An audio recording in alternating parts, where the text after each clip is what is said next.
Assalamualaikum warahmatullahi wabarakatuh. Saya Muhammad Bram Asyatili dari kelas 4 PGCD dengan NIM 062440111914. Di sini saya akan menjelaskan materi tentang GIS.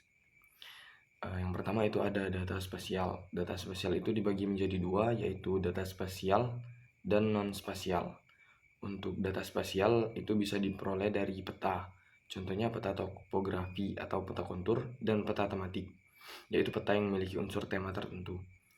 Lalu ada citra, bisa berupa foto udara dan citra satelit. Lalu ada koordinat. Dari data koordinat dengan melakukan pengukuran menggunakan GPS dan memperoleh koordinat 3 dimensi, yaitu X, Y, Z atau lintang bujur, dan H atau ketinggian.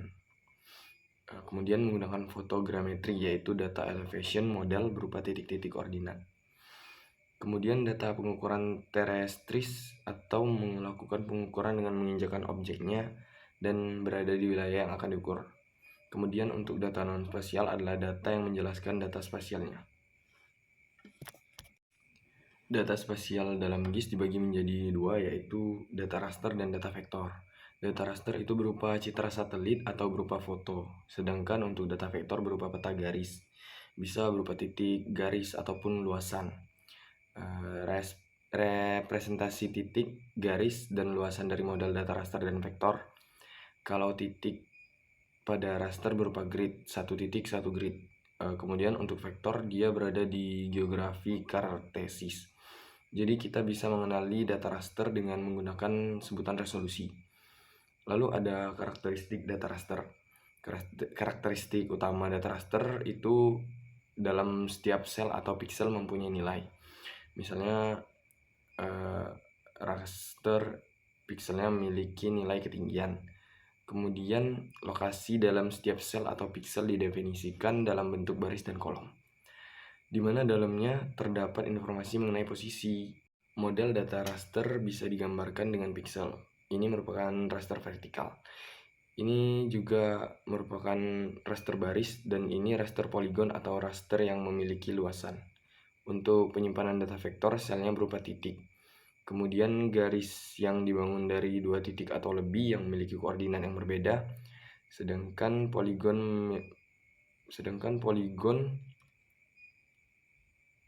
berbentuk lebih dari dua titik koordinat dan lainnya. Untuk penyimpanan data raster, yaitu kita mengenali angka yang sama atau sejenis, misalnya 80 dan 81. Itu berupa garis. Jadi jika ada satu nilai yang berbeda, berarti dia berupa titik. Lalu untuk menyimpan data raster yang kedua, ukuran sel atau pixel menentukan bagaimana kasar atau halusnya pola atau objek yang akan direpresentasikan. Kedua, semakin kecil ukuran sel atau pixel, maka akan semakin halus atau lebih detail hasilnya. Maka storage yang lebih besar akan mempengaruhi kecepatan proses menyimpannya.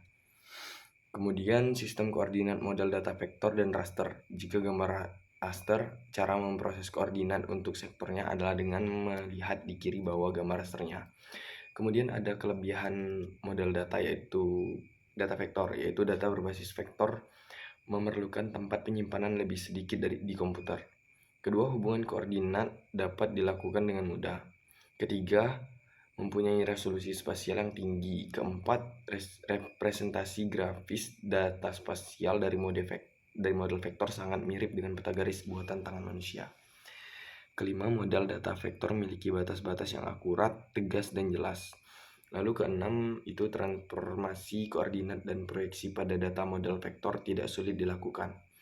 Kemudian kelemahan model data vektor yang pertama, itu data berbasis vektor memiliki struktur data yang kompleks. Lalu data berbasis vektor tidak mudah dimanipulasi. Ketiga, pengguna tidak mudah berkreasi untuk membuat program sendiri untuk memenuhi kebutuhan aplikasinya. Keempat, proses untuk mendapatkan data vektor harus melalui tahapan yang disebut digitasi. Kelima, dalam memproses dan mengolah data vektor yang diperlukan perangkat lunak dan keras yang mahal. Yang terakhir, proses overlay beberapa layer data vektor secara simultan memerlukan waktu yang cukup lama. Kemudian terdapat kelebihan model data raster. Yang pertama yaitu memiliki struktur data sederhana. Kedua, mudah dimanipulasi dengan penggunaan fungsi-fungsi matematis yang sederhana. Ketiga, proses generasinya mudah. Keempat itu gambaran permukaan bumi dalam bentuk citra raster didapat dari radar atau satelit penginderaan jauh, selalu lebih aktual daripada bentuk vektornya. Yang kelima, prosedur untuk memperoleh data dalam bentuk raster lebih mudah, cepat, dan murah. Yang keenam, harga sistem perangkat lunak aplikasinya cenderung lebih murah. Dan kekurangannya itu yang pertama, data raster membutuhkan ruang atau tempat penyimpanan yang besar di komputer. Kedua, sangat sulit untuk mempresentasikan hubungan topologi. Ketiga, tampilan atau representasi dan akurasi posisi sangat bergantung pada ukurannya. Keempat, sering mengalami kesalahan dalam menggambarkan bentuk garis-garis batas-batas suatu objek. Yang kelima itu metode untuk mendapatkan format data vektor melalui proses yang cukup lama. Keenam, transformasi koordinat dan koreksinya lebih sulit dilakukan. Mungkin itu saja yang dapat saya sampaikan. Saya mohon maaf jika ada salah kata. Kepada Allah saya mohon ampun. Saya akhiri. Wassalamualaikum warahmatullahi wabarakatuh.